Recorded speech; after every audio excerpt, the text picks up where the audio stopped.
This is Matrix Lord 212, and talking about The Walking Dead. Welcome to the Tombs, Season 3 finale. Very, very unhappy with the results.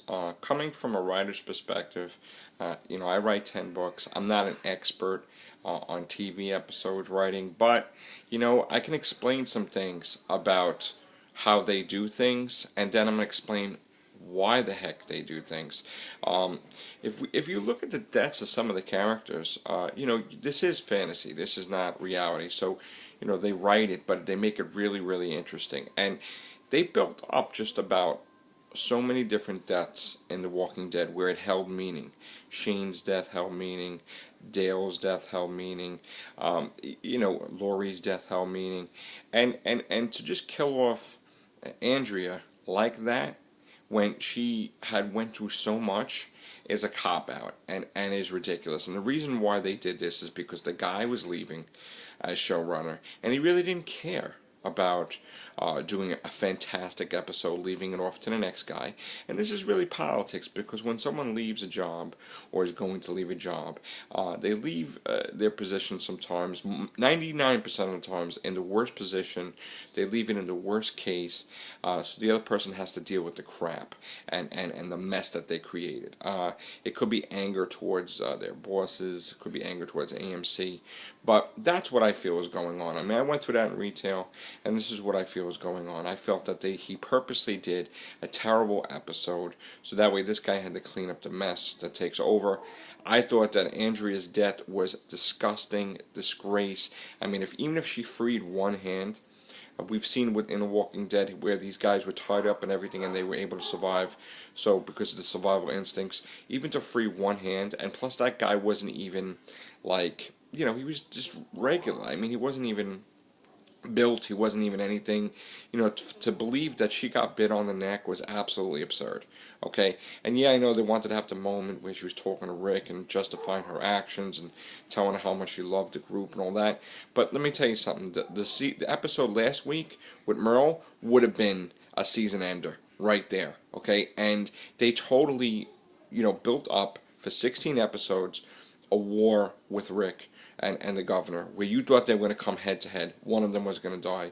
They built this whole thing up, and yes, it's not following from the comics, because we know that, I guess, I don't read the comics, but I heard that Andrea lives like 100-something issues or something like that. So it was a big letdown, I gotta say. And another thing, to take in all the people of Woodsbury, and I mean, the governor, I like the governor. I like David Morrissey as the governor. I think he's really, makes the character where you want to hate his guts, and I think that's what the purpose is.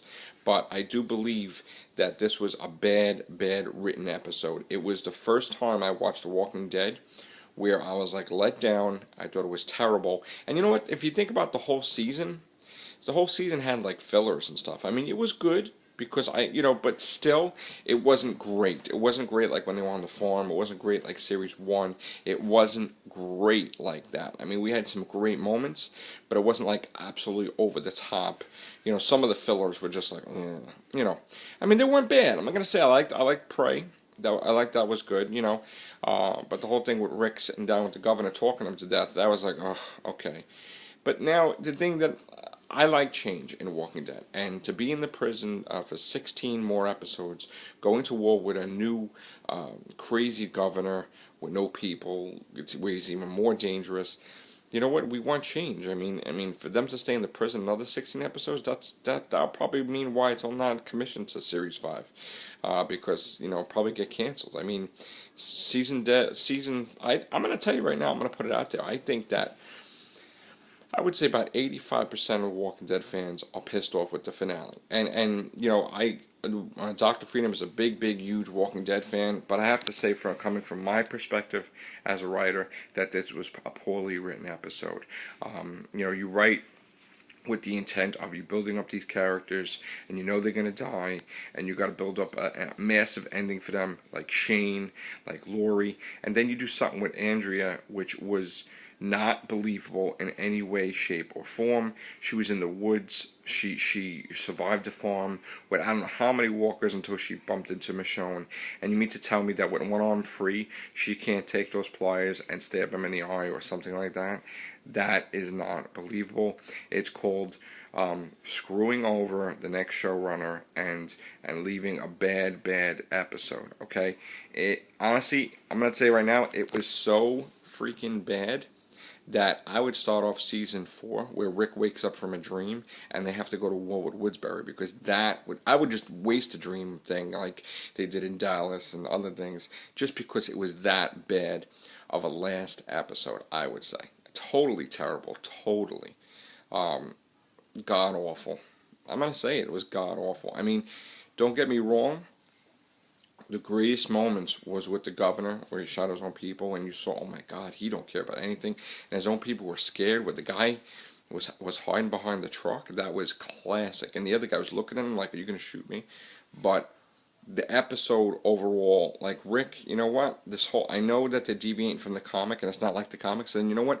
Don't make Rick crazy. Then don't make him lose hands. Don't do any of that stuff. You know, and he's looking kind of scruffy. He's looking kind of. He needs to look strong. They need to get him back together. Get his act together. If it's going to be deviated from the comic, then don't make him crazy. Don't even go there. Take that out of there. Don't make him talk to people. You know, it could be a thing, alright, they can make him crazy to talk to old cast members and bring them back, like Shane again, or Dale, or somebody, but you know what? I don't think they should go that route where he's crazy. So, once again, a big letdown. If you think that this was bad, wait till next season, because, you know, what a mess they're going to have to make. I mean, I'm sure they're going to make so many different mistakes and problems and ruin the show that, you know, it's probably going to be on its way out, to tell you the truth. I mean, this was bad. I mean, I don't know how you fix this. How are you going to fix this? You know, Andrea, that was a terrible way. They should have made her, if I would have did it, and the writer, if I wasn't the main writer, and the guy was like, okay, we're going to do it where she got bitten by Milton. Okay, you know what I would have did it? I would have did it where I would have got her cleaned up, you know, Governor would have came back, somehow she would have convinced him, okay, you know, I'm out, but I'm with you and all that stuff. And then, as a zombie, I would have had her, like, you know, been with the governor and then, like, ate him. Or, like, just killed him, and she knows she's going to turn, and that's, you know. But, or something. I mean, I wouldn't even have killed Andrea off either, to tell you the truth, if I was a writer. I wouldn't. I mean, yeah, she would have probably died eventually, but that was just...